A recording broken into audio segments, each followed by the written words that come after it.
Un saludo, estimados alumnos del curso de mecanismo. Continuamos con la unidad 2, estudio de la cinemática.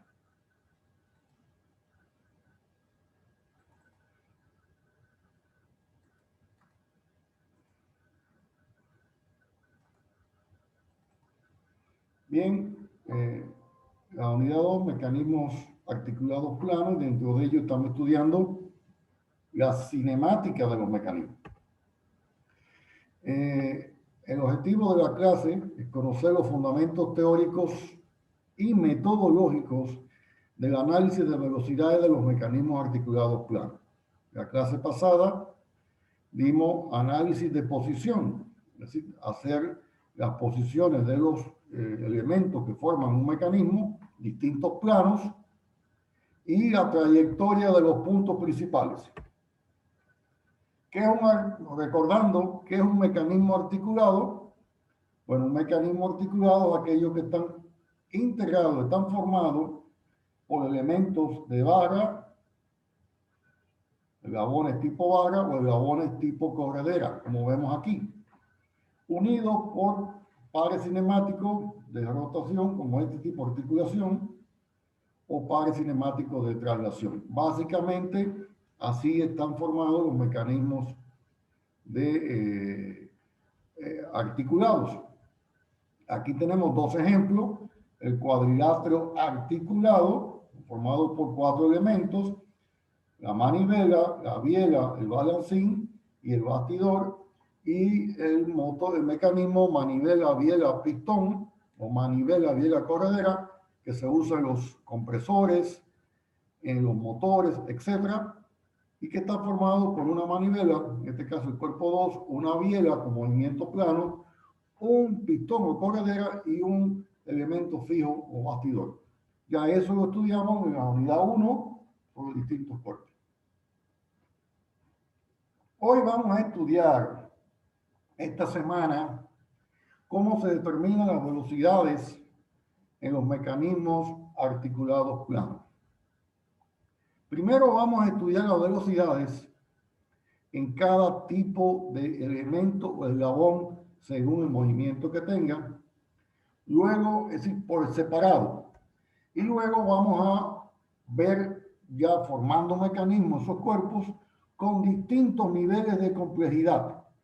Acuérdense que hay mecanismos que solamente el mecanismo motriz, el elemento motriz, mecanismos que tienen un grupo estructural, mecanismos que tienen 2 grupos estructurales, por tanto son más complejos que el que tiene uno, etc. Desde el punto de vista del movimiento, los elementos, en el caso del primer ejemplo que tenemos aquí, tenemos un elemento con movimiento de rotación. Como ven, la trayectoria, ya esto lo dimos nosotros en las clases anteriores, los mecanismos de primera clase. Si estamos rotando, el cuerpo pasa por distintas posiciones, 11, 10, 9, 8, 7, hasta llegar a la 1 o viceversa. Por tanto, el punto, cualquier punto de este elemento A, B, digamos, de este cuerpo AB, describen círculos concéntricos en el punto A. Aquí parecen rayos de bicicleta, pero realmente lo que estamos dibujando son 12 posiciones del cuerpo. ¿Cuál es el cuerpo? Digamos, si tomamos la posición 1, este es el cuerpo. Este cuerpo, cuando se mueve, pasa por distintas posiciones y describe esta circunferencia. Esto cuando el movimiento es de rotación completa. Cuando el movimiento de rotación alternativa, es decir, cuando se balancea hacia un lado y hacia el otro, hacia un lado y hacia el otro, estamos en presencia, por ejemplo, de los balancines. Digamos aquí el cuerpo, estamos en la posición 1, pasa a la 2, la 3, hasta la 12, y cuando llega a la 12 regresa. Por tanto, es el movimiento rotatorio alternativo. Todos los puntos describen arcos de circunferencia. Eso es importante para la hora de hacer la velocidad de todos los puntos de ese cuerpo declive a arcos de circunferencia. Entre tanto, los cuerpos que tienen movimiento de traslación, como este que tenemos aquí, esta corredera, si esta es la posición inicial 1, pasa, digamos, a la posición 2, cuando se mueve en esta dirección, a la 3 hasta llegar a la 12, posición extrema, y regresa. Por tanto, tiene un movimiento alternativo, perdón, de traslación.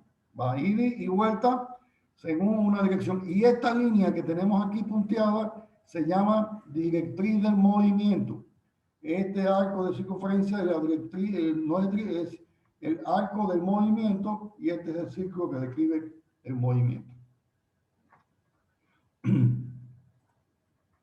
Así son los movimientos que ya conocemos. Ahora bien, cuando estamos en presencia de otro movimiento más complejo, el plano. Así, aquí hemos visto el movimiento de rotación, el de rotación alternativo, el movimiento de traslación y el movimiento plano. El movimiento plano se puede, como vimos en clase, descomponer en dos movimientos. Digamos, si el cuerpo AB está en la posición 1, se desplaza a través de un movimiento de traslación a la posición 2, que hemos dibujado en roja, y luego mediante una rotación pasa de la posición 2, digamos a una posición 2B. En definitiva, el cuerpo pasó de la 1 a la 2, pasando por una intermedia de traslación. Por tanto, aquí hay dos movimientos combinados. Estoy hablando para el estudio, un movimiento de traslación al cual se continúa con un movimiento de rotación. Este tipo de movimiento se llama movimiento plano general. ¿Y qué pasa entonces con los puntos que se toman puntos de referencia? Puede ser que se diga el movimiento de B con respecto a A sería, digamos, si de B con respecto a A, cuando llegó el punto B, A, esta posición intermedia, entonces B rota con respecto a A. Pero yo podía hacer lo contrario, el movimiento de A con respecto a B, y entonces habría una rotación de A con respecto a B. Todo depende de quién se tome de punto de referencia. Pero la esencia es que el movimiento plano se caracteriza por la combinación de la traslación y la rotación. Y de esta diapositiva, ¿cuál es el mensaje? Que vamos a estudiar las expresiones para determinar las velocidades en esta clase y en las próximas clases, aceleraciones de quién? De elementos que tienen movimiento de qué? De rotación, movimiento de rotación alternativa, movimiento de traslación y movimientos planos. Ojo con lo que voy a decir aquí, que es para siempre lo mismo. Aquí tenemos movimiento de rotación y aquí tenemos movimiento de rotación. La diferencia aquí, primero la similitud es que es rotación igual, rotando los puntos con respecto a un punto fijo, en este caso punto fijo A. La diferencia es que aquí la rotación es completa y aquí es alternativa. Un ángulo de rotación nada más, digamos este. Acá rota 360 grados y aquí un ángulo determinado. Acá en el movimiento plano también hay rotación. Pero ¿cuál es la diferencia? Que si estamos hablando de la rotación del punto B con respecto al A, el A no es fijo, sino que tiene determinada velocidad también. Pero los efectos del concepto de rotación, B rota con respecto a A, y las mismas expresiones para describir la rotación en el caso de rotación completa, la rotación alternativa y la rotación en movimiento plano son los mismos conceptos. Y cuando tenemos movimiento de traslación, en el caso de este cuerpo con respecto a una superficie fija, y este movimiento de rotación de esta biela con respecto a un, es decir, que está flotando, que se mueve con respecto a dos elementos que se mueven a su vez, decir, porque aquí debía haber otros cuerpos, porque el movimiento plano nunca se produce con respecto al bastidor, sino con respecto a otro elemento. En este caso, esta traslación no está con respecto a un elemento fijo, sino con respecto a un sistema que se mueve. Pero los conceptos de la traslación se mantienen igual. Entonces, mis estimados alumnos, vamos a estudiar la rotación en los tres casos: rotación completa, rotación alternativa, rotación en movimiento plano, y vamos a estudiar la traslación en sus dos variantes. Traslación, digamos, como movimiento absoluto con respecto al bastidor, y traslación como movimiento relativo con respecto a otro cuerpo que se mueve. Sin más, vamos a pasar a estudiar cada uno de estos casos.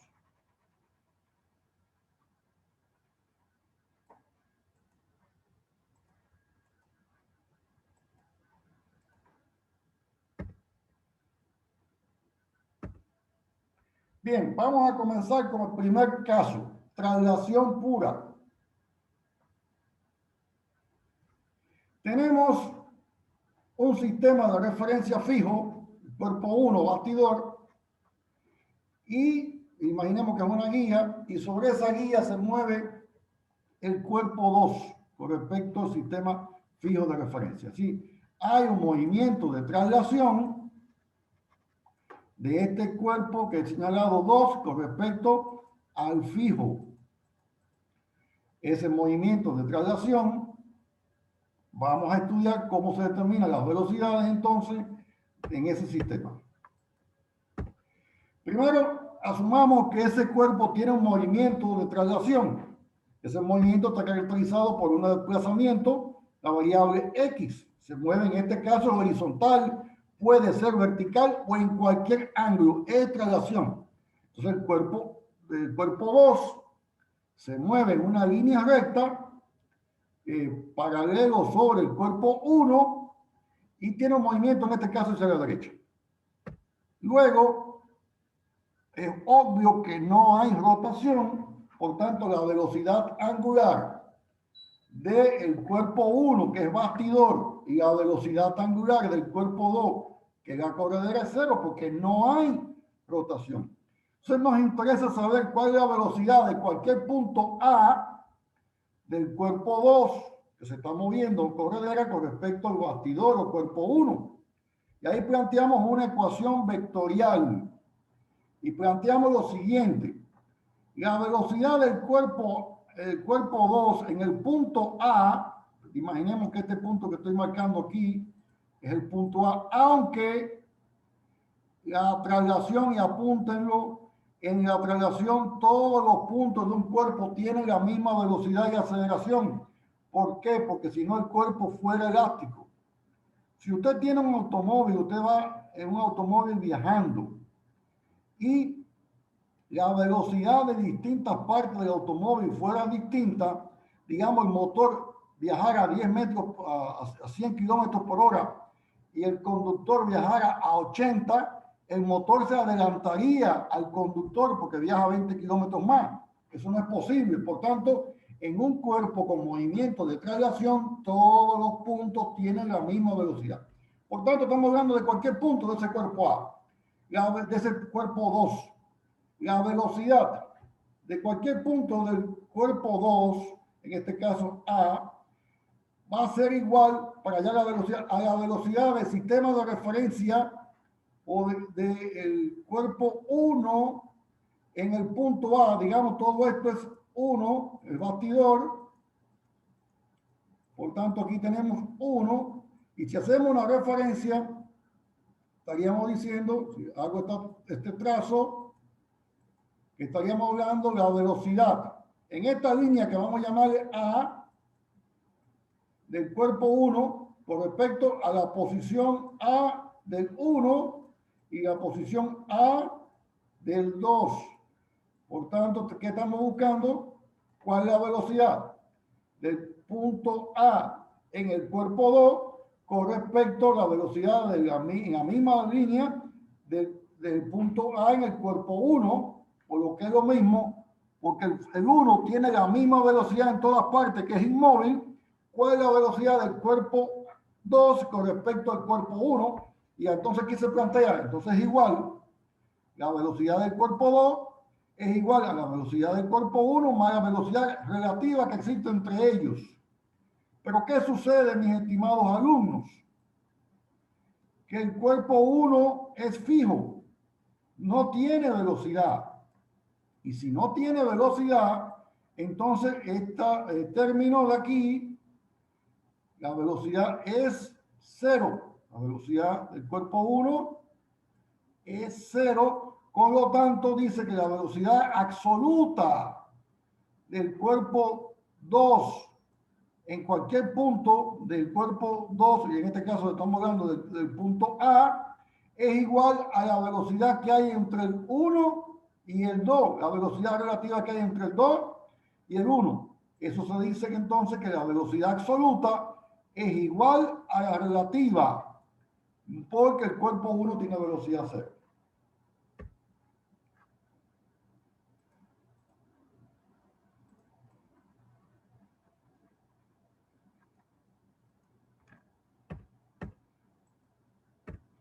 Bien, entonces como conclusión, el movimiento absoluto, en el caso de una corredera, es igual al movimiento relativo, es decir, la velocidad absoluta del punto A del cuerpo 2 es igual a la velocidad relativa que existe, relativa de relación entre el cuerpo 1 y el cuerpo 2.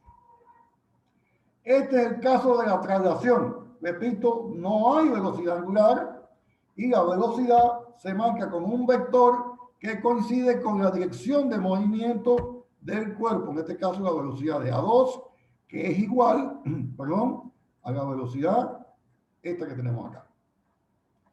Hasta ahí el caso de la cinemática del movimiento de traslación. ¿Qué significa cinemática? Cinemática significa velocidad y aceleración. Pasamos entonces a la cinemática del movimiento de rotación. Cinemática del movimiento de rotación. Fíjense, esta es la teoría del movimiento individual.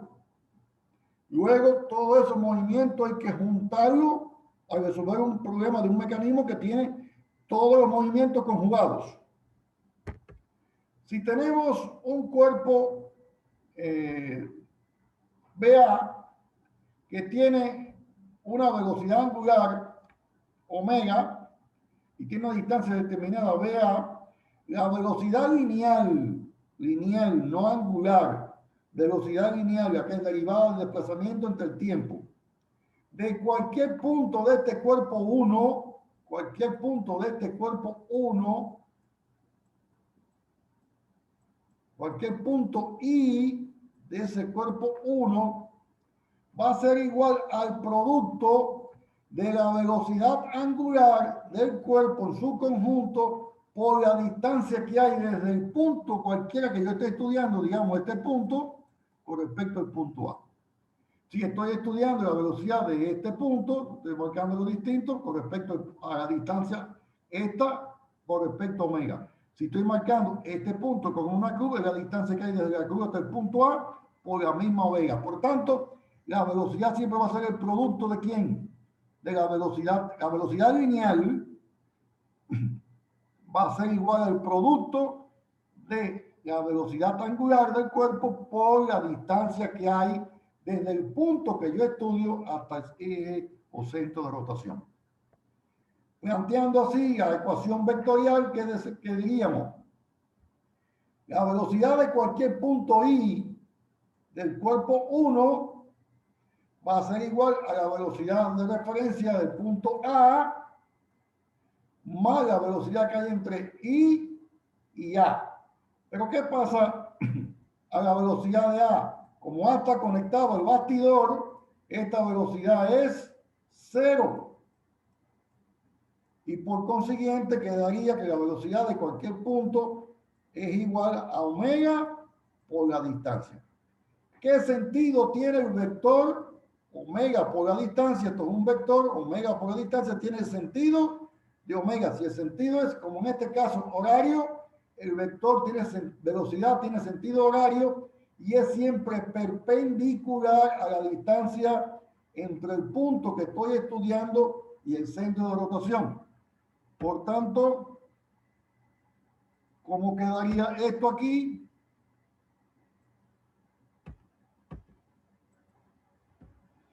Ese sería, digamos, si estamos hablando de la velocidad del punto B con respecto a A, si sustituyo a I por B, por tanto el punto B con respecto a A, su módulo, su valor modular va a ser igual al producto omega por la distancia desde B hasta A, su dirección perpendicular a BA, a la línea que los une, y el sentido de omega, por eso viene hacia acá.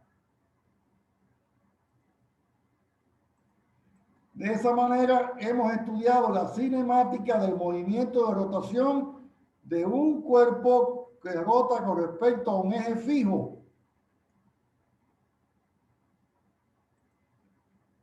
Por ejemplo, este cigüeñal que está rotando con respecto al eje A. Aquí repetimos de nuevo lo que ya habíamos analizado, pero vamos a ver ya el cuerpo o elemento BA.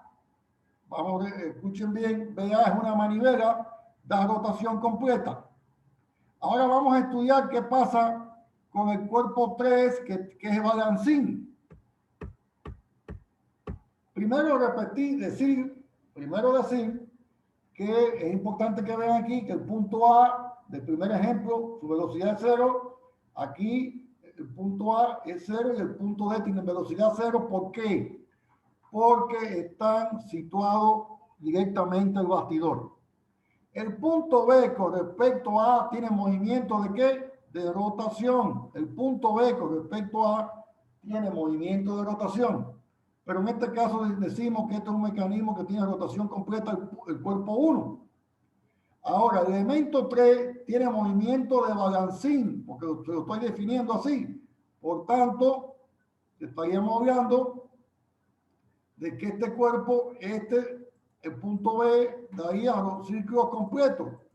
Entre tanto, el otro elemento, el punto C, daría un arco de circunferencia.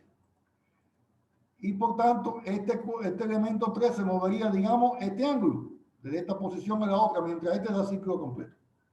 Al final estamos hablando de rotación igual con respecto a un punto fijo. Rotación con respecto a un punto fijo. Y entonces, ¿qué tenemos aquí como conclusión? El cuerpo 3 de este cuadrilátero articulado tiene movimiento de rotación alternativa, es decir, rota un ángulo y se detiene y cambia el sentido. Rota el mismo ángulo en sentido contrario y se detiene y así se repite el ciclo. Por lo tanto, la velocidad del cuerpo 3, como pasa de una posición extrema a otra, no es constante. Su velocidad pasa desde una mínima cuando llega al extremo, que es 0, a una máxima en el medio, a una mínima. Mientras que en el caso de la manivela esta que tenemos aquí, el cuerpo 1, puede haber velocidad angular constante. Entonces, ese es un ejemplo de esa otra diferencia. La manivela, por lo general, en el ciclo, tienen movimiento de rotación con velocidad constante. Mientras que los balancines, elementos con rotación alternativa, tienen velocidad angular variable. Las manivelas en el ciclo, por lo general, tienen velocidad constante y los balancines, lo que es lo mismo, elementos con movimiento de rotación alternativa, tienen velocidad angular variable. En este sentido, omega 1 sería constante y omega 3 es variable. Vamos a analizar entonces las velocidades. En el caso del cuerpo BA, con omega 1 de velocidad, que tiene movimiento de rotación, como ven aquí, ya habíamos analizado cuál es la velocidad. La velocidad de cualquier punto I del cuerpo 1, de este cuerpo 1, es igual a la velocidad siempre del punto fijo, un punto de referencia, más la velocidad que existe entre el punto que yo estoy estudiando, cualquiera, y el centro de rotación fijo. Y ya aquí habíamos determinado todos sus parámetros y por tanto nos había dado el vector. ¿Ya? Digamos, en el caso, este es el caso del ejemplo de B con respecto a. Si yo estuviese analizando un punto medio entre B y A, punto medio, ¿cuál sería el cálculo de esa velocidad? Omega 1 por la distancia entre B, entre puntos, vamos a llamarle a este C. Vamos a hacer dos ejemplos aquí. La de B con respecto a A es omega 1 por LBA.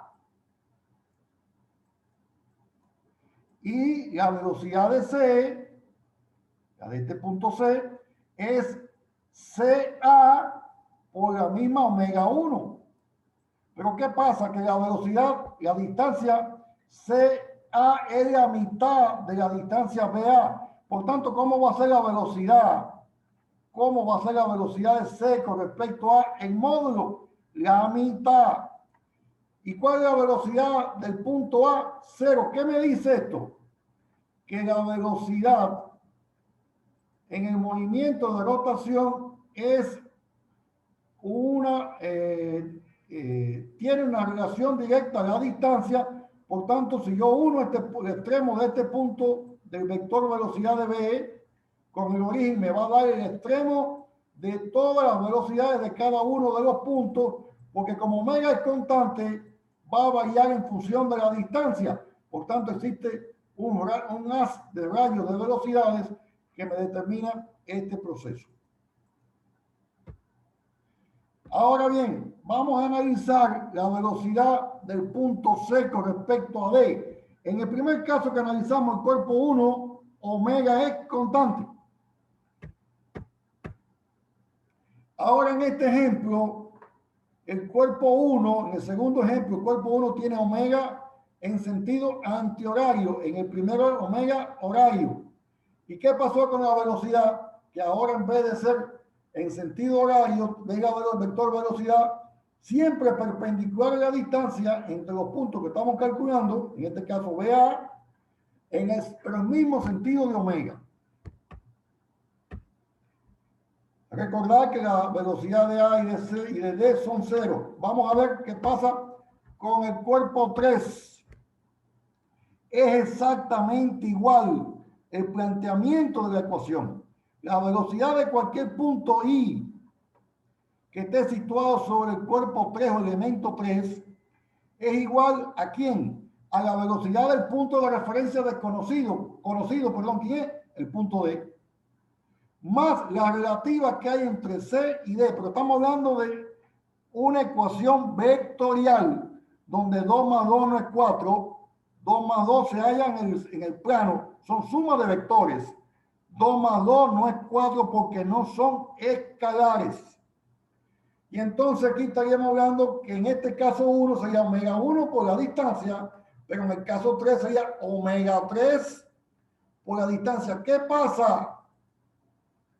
Cuando el cuerpo CD llega a sus posiciones extremas, donde omega 3 es 0 aquí, 0 omega 3, 0 omega 3, que la velocidad del cuerpo CD en cualquier punto es 0. Por tanto, la velocidad esta de una función de la posición que ocupe el cuerpo CD.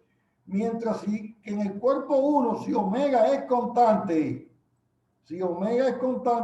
siempre va a tener el mismo valor modular. Lo que va cambiando es su posición.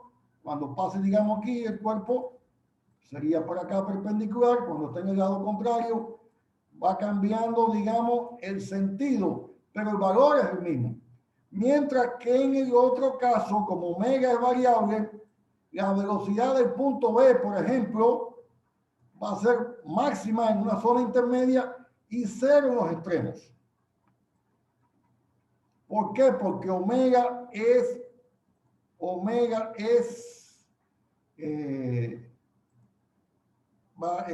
variable y donde la velocidad angular es 0, la velocidad lineal es 0.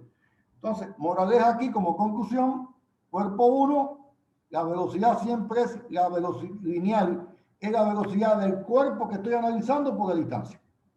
En este que hay dos elementos con rotación completa, una completa y una de balancín, es omega por la distancia, omega 3 por la distancia, omega 3 por la distancia. Las velocidades aquí cambian según, y como ven, ahí tenemos las dos velocidades de estos cuerpos. Ahora bien, fíjense, velocidad de BA perpendicular a BA. velocidad de VA en este mecanismo, perpendicular a VA. En este primero, como megas horario, la velocidad viene en este sentido. En este segundo, como megas antihorario, la velocidad va en este sentido. La velocidad de C con respecto a D, perpendicular a CD, en el sentido de omega. Aquí, en el cuerpo 2, que no hemos analizado, también hay rotación. Si usted toma C como referencia, B rota con respecto a C. Y si usted tomara a B como eje de referencia, C rota con respecto a B. Los movimientos aquí son rotación completa al cuerpo 1, movimiento plano al 2 y movimiento de rotación alternativa o balancing del cuerpo 3. ¿Qué quiero que fijen? En la rotación con respecto a un punto fijo, la velocidad de cualquier punto del cuerpo siempre es igual a la velocidad angular del cuerpo por la distancia. La velocidad lineal siempre es perpendicular a la distancia del punto al centro de la rotación. Y el sentido siempre es el mismo de la velocidad angular. Esas son tres conclusiones que están dibujadas en estos cuadros. Vamos al movimiento plano. Movimiento plano. Si tenemos un cuerpo con movimiento plano general que está en una posición 1 marcada por A1, B1, el movimiento plano se puede interpretar como primero como una traslación para ir desde el cuerpo A, el punto A pasó desde la posición A1 a la 2. Pero el cuerpo B, el punto B, perdón, no el cuerpo, el punto B pasó primero de la posición B1 a una posición, vamos a poner un nombre aquí, B' intermedia.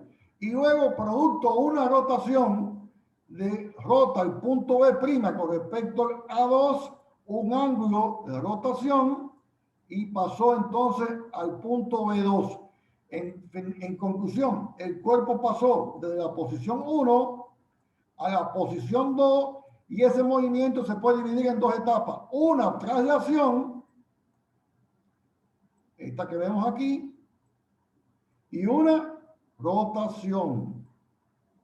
Y vamos ahora a estudiar cómo se determina la velocidad de un punto B. ¿Cuál es la velocidad de la rotación que hay desde B al punto pasar de B' a B2? Aquí al haber una rotación entre el punto B y el A, se produce a una determinada velocidad. Esa determinada velocidad depende de la velocidad de A, porque B rota con respecto a A, más la velocidad de B propia. Por tanto, hay una velocidad de la rotación en función de una velocidad que tiene el otro punto sobre la cual se produce la rotación. De forma similar, podía verse si la rotación es de A con respecto a B. Es decir, que aquí fuera B',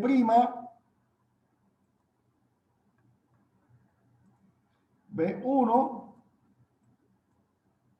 perdón, B2, y A rotara con respecto a B un ángulo determinado. Y entonces aquí tendríamos A2 definitivo y aquí hubiera sido A' de intermedio. Por tanto, es indistinto quién se toma como centro de rotación y depende más de la posición del mecanismo y del análisis, y no hay que preocuparse por eso porque el mismo mecanismo te va a decir cómo hacerlo.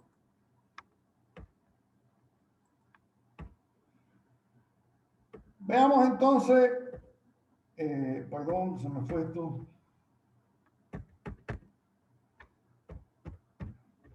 Bien. Tenemos un cuerpo que está experimentando una rotación desde la posición A1 a una posición A2 y que el punto A tiene una velocidad V sub A como se está marcando aquí. Por tanto, el punto A se desplaza igual que el punto B a velocidad del B para pasar de B1 a B' es la misma que abajo, para que no vayan a equivocarse. Durante la traslación, este movimiento mantiene la misma velocidad. Y ahora la pregunta es, ¿cuál es la velocidad total del punto B, ¿cuál es la velocidad total del punto B? Al producirse el movimiento plano y pasar de la posición 1 a la posición 2. Posición 1 a la posición 2, donde hay primero una traslación y luego una rotación. En tal sentido, siempre hay que plantear una ecuación vectorial. Aquí conocemos la velocidad de A y decimos entonces que la velocidad del punto B, siempre aquí va, disculpen el señalamiento que es un vector, la velocidad del punto B es igual a la suma de la velocidad del punto A, que representa el movimiento de traslación, más la velocidad de B con respecto a A, que representa el movimiento de rotación. Por tanto, el movimiento absoluto, la velocidad absoluta de B, pasa por la velocidad de arrastre o de traslación más la velocidad de rotación, donde la velocidad de A, B sub A, debe ser dada o determinada en un problema. La velocidad de B con respecto a A, estamos hablando de rotación. Es como si aquí hubiese un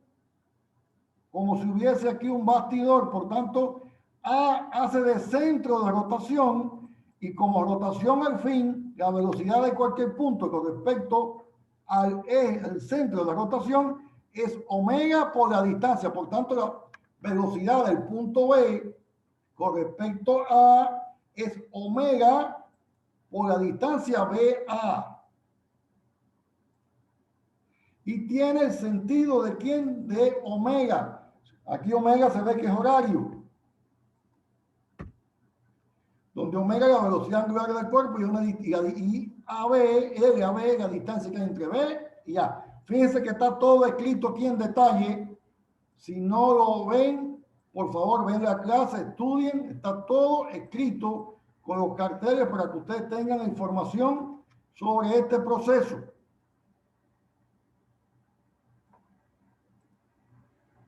Aquí sí vamos a dejar la nota de que son vectores, que por alguna razón olvidé ponerlo en las otras. Entonces, ¿qué hemos puesto aquí? El sentido que tiene el vector velocidad de B a A, perpendicular a quién? A BA y como omega horario en este sentido.